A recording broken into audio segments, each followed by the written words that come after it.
Hello বন্ধুরা, সেটা village food cooking চ্যানেলে আপনাদের সবাইকে আবারও স্বাগত। আশা করছি আপনারা সবাই খুব ভালো আছেন এবং সুস্থ আছেন। তো আজকে আমি আলুর চপ বানাবো। তো সেই জন্য আমি 1 বাটি পরিমাণে বেসন নিয়ে নিয়েছিলাম আর দিয়ে দিচ্ছি স্বাদ মতন লবণ। লবণটা কিন্তু একটু বুঝে দিতে হবে। লবণটা দিয়ে খুব ভালোভাবে মিশিয়ে নিচ্ছি। আজকে যদি আপনারা এরকমভাবে চপ বানানোটা দেখে নেন, মানে আলুর চপ বানানোটা, আপনারা কিন্তু যে কেউ খুব সহজেই বানিয়ে ফেলতে পারবেন। এবার অল্প একটু জল দিয়ে ব্যাটারটা আমি বানিয়ে নিচ্ছি। আলুর চপটা বানানো বন্ধুরা খুবই সহজ হয়, আর সন্ধেবেলায় এর মুড়ি দিয়ে খেতে কিন্তু দারুণ লাগে। আলুর চপের রেসিপিটা শেষ পর্যন্ত দেখার জন্য আপনাদের সকলের কাছে অনুরোধ রইল। তাহলে দেখুন ব্যাটারটা আমার হয়ে গেছে। এর থেকে বেশি আর ঘন করছি না আমি, বা পাতলাও করছি না। আমি এরকমভাবে ব্যাটারটা বানিয়ে নিয়েছি। নিয়ে এখন কিন্তু ঢাকা দিয়ে রেখে দেবো। ব্যাটারটা কিন্তু প্রথমেই বানিয়ে নিতে হবে, নিয়ে ঢাকা দিয়ে রেখে দেবো।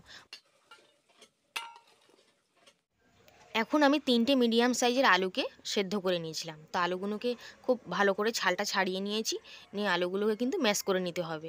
একটু যেন দানা দানা না থাকে, খুব ভালো করে কিন্তু ম্যাশ করে দেবো হাত দিয়ে। আলুটা আমি হাত দিয়ে খুব ভালো করে মেখে নিয়েছি, এখন কিন্তু রেখে দিচ্ছি। এবার আলুর পুরটা বানাতে চলে যাবো। সেই জন্য কড়াইতে তেল দিয়ে দিয়েছিলাম। তেলটা একটু গরম হয়ে গেলেই কয়েকটা কাঁচা লঙ্কার টুকরো আর 2টো মিডিয়াম সাইজের পেঁয়াজ কেটে নিয়েছিলাম, সেগুলো দিয়ে একটু ভাজা করে নিচ্ছি। পেঁয়াজটা দেখুন অনেকটাই ভাজা ভাজা হয়ে গেছে, এর থেকে বেশি কিন্তু আমি ভাজবো না। এই সময় আমি দিয়ে দেবো স্বাদ মতন লবণ, স্বাদ মতন হলুদ গুঁড়ো, স্বাদ মতন লঙ্কার গুঁড়ো, আর দিয়ে দেবো 1/2 চামচ মতন জিরে গুঁড়ো এবং ধনিয়া গুঁড়ো। সব ঝালটা আপনারা যেমন খাবেন তেমনই কিন্তু দিতে পারেন। এবার সমস্ত গুঁড়ো মশলাগুলোকে দিয়ে খুব ভালো করে কিন্তু কষিয়ে নিচ্ছি। এই আলুর পুরটা যতটা ভালো হবে খেতে কিন্তু বন্ধুরা চপটা তত বেশি ভালো লাগবে। আর এখানে আমি আদা এবং রসুনের পেস্টটা দিয়ে দিয়েছি। দিয়ে খুব ভালো করে কিন্তু কষিয়ে নিতে হবে, যাতে আদা এবং রসুনের কাঁচা গন্ধটা চলে যায়। দেখুন খুব ভালো করে আমার কষানো হয়ে গেছে। এইভাবে কিন্তু একটু ভালো করে কষিয়ে নিতে হবে। তো মশলাটা আমার খুব ভালোভাবেই কষানো হয়ে গেছে। আগে থেকে আলুটা যেটা সেদ্ধ করে ম্যাশ করে নিয়েছিলাম, সেই আলুটাকে কিন্তু দিয়ে দিলাম। আলুটাকে দিয়ে সমস্ত মশলার সঙ্গে খুব ভালো করে কিন্তু কষিয়ে নেব।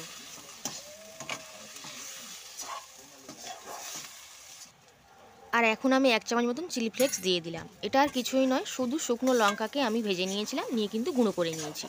একটু হাত দিয়ে গুঁড়ো গুঁড়ো করে নিয়েছি, একটু বড় বড় করে রেখে। খুব ভালো করে কিন্তু মিশিয়ে দিচ্ছি আলুটার সাথে। আর এইভাবে আলুটা কিন্তু 7 থেকে 8 মিনিট ভালো করে কষাতে হবে। আলুটা দিয়ে কিন্তু 2-3 মিনিট কষিয়ে কিন্তু না নিলে কিন্তু পুরটা রেডি হবে না ভালোভাবে। আর যখন কড়াই থেকে এভাবে ছেড়ে যাবে, তখনই বুঝতে হবে যে পুরটা খুব ভালোভাবে রেডি হয়ে গেছে। আমি আর একটু ভালো করে ভেজে নিচ্ছি। এখন কিন্তু পুরটা আমার খুব ভালোভাবে তৈরি হয়ে গেছে। তো কড়াই থেকে আমি একটা পাত্রে নামিয়ে একটু ঠান্ডা করে নেব। এইভাবে যখন ছেড়ে আসবে তখনই বুঝতে হবে যে হয়ে গেছে তার মানে। এবার আলুর পুরটাকে আমি একটা থালাতে নামিয়ে নিয়েছি, নিয়ে কিন্তু একটু ঠান্ডা করে নিচ্ছি। একটু ঠান্ডা করে নিতে হবে।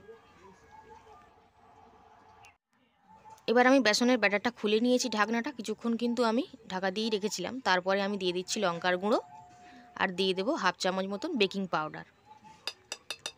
খুব ভালো করে কিন্তু মিশিয়ে দেবো, এবং বেসনটার ব্যাটারটাকে এবার কিন্তু আরও ভালো করে ফেটিয়ে নেব। যত ব্যাটারটাকে বেশি ফেটানো হবে, ততই কিন্তু আলুর চপগুলো খুব মুচমুচে হবে এবং ফুলবেও, এবং খেতেও বেশ ভালো লাগবে। আর দিয়ে দিলাম সামান্য পরিমাণে জল। এই ব্যাটারটাই কিন্তু আসল। আলুর পুরটাও যেমন ভালোভাবে বানাতে হবে, ব্যাটারটাও কিন্তু ঠিকঠাকভাবেই বানাতে হবে।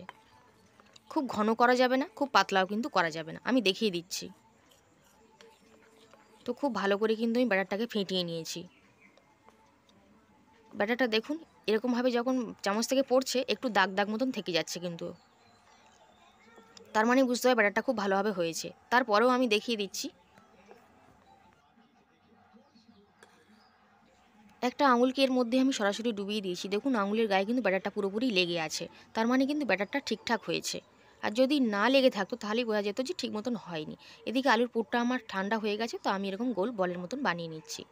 আর সাইজটা আপনারা ছোট বড় আপনাদের পছন্দ মতন করে নিতে পারেন। আমি এরকম সাইজই রাখছি। তো সবগুলোকে গোল গোল করে নিচ্ছি। কতগুলো আমার হয়েছে দেখুন, মাত্র 3টে মিডিয়াম সাইজের আলু থেকে আমার এতগুলো চপ হয়েছে, মানে 15টা চপ হবে। আর আমি এরকম সাইজের বানিয়ে নিয়েছি। এখন একটা থালার উপর একটা বাটিকে উল্টো দিক করে উবুড় করে দিয়েছিলাম, আর এরকম একটা প্লাস্টিকের কাগজ নিয়ে নিয়েছি, আর আলুর পুরটা খুব সুন্দর করে মাঝখানে রেখে দিয়েছি।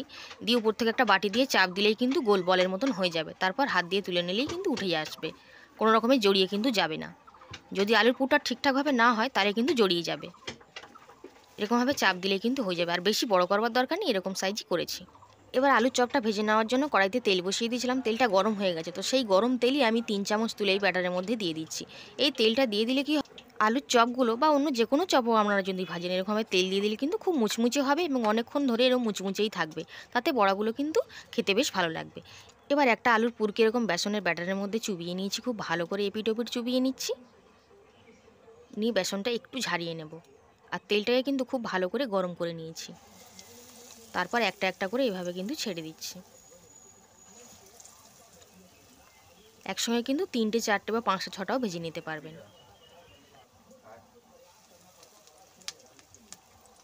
তো চপগুলোর একটা সাইড হয়ে গেছিলো, তো তাই আমি উল্টে দিয়েছি, আর এই দুটো বাকি ছিল, এই দুটোকেও উল্টে দিচ্ছি।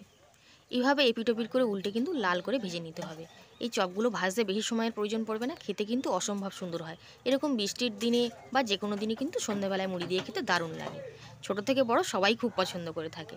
বাজার থেকে কিনে না নিয়ে এসে বাড়িতে বানালে কিন্তু অনেকটা স্বাস্থ্যকর হবে। তো এখন আমার লাল লাল করে ভাজা হয়ে গেছে, আমি তেলটা ঝারিয়ে তুলে নিয়েছি। তো তেলটা ঝারিয়ে তুলে নিয়ে আমি একটা প্লেটে ভর্তি করে নিয়েছি। পুরো প্লেট আমার ভর্তি হয়ে গেছে, আর অনেকগুলোই হয়েছে দেখুন বন্ধুরা, আর খুবই মুচমুচে হয়েছে, আর দেখতেও কিন্তু খুবই সুন্দর হয়েছে।